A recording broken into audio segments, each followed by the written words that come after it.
The death of General al-Hadad is very significant, especially for Prime Minister Dabeba. Hadad hails from Misrata, an important merchant city about 3 hours east of Tripoli, exactly like Dabeba.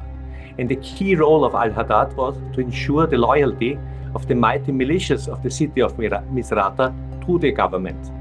Actually, Misrata is the most important military power in western Libya, and this might really trigger some problems for Dabeba if this loyalty is broken in the future. Actually, the timing of the tragedy is very unfortunate for Dabeba. There were not only street protests last week, but there are also street protests announced for this week on Friday. And actually, the death of al-Hadad might make it easier for the organizers of the demonstrations to rally a larger group of people. And this might become, if this continues, a real problem for the government. I would say it's very unlikely that this was not an accident. The airplane was 37 years old, and it was frequently used by the Libyan authorities.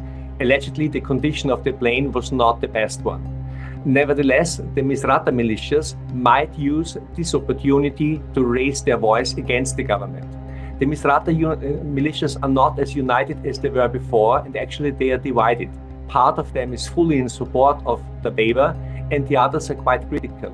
And the death of Hadad might deepen this split and might trigger some more major problems for the government, and especially for Dabeba himself. Al-Hadad was a war hero from the revolution 2011, and he had a distinguished military record after the revolution. He was the commander of the famous Misrata Halbus Brigade, which is one of the most important Misrata brigades, and he was also the commander of the Central Military District. As I said, it is necessary for Dabeba to find a senior military figure from Misrata to replace him, someone who is not a person with which might divide the city even more. One of the candidates could be the current commander of the Central Military District, Mohammed Ibrahim Musa, but I doubt that he has the same personality like al-Hadad. So it will be quite challenging, especially to find a replacement for al-Hadad within the next days before the situation might get difficult for the government. Actually, it is not unusual that the chief of staff of a country travels together with one or two of the commanders of his seniors of his services. And Al-Faydouri Al-Grebel was the chief of staff of the land forces, and by the way, he was also from Misrata. So he was a second important military figure for the prime minister.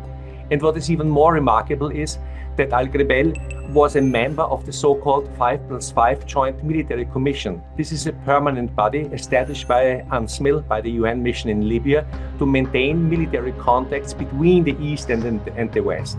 And he had a key role within the Western 5 officers of this 5+5 military commission.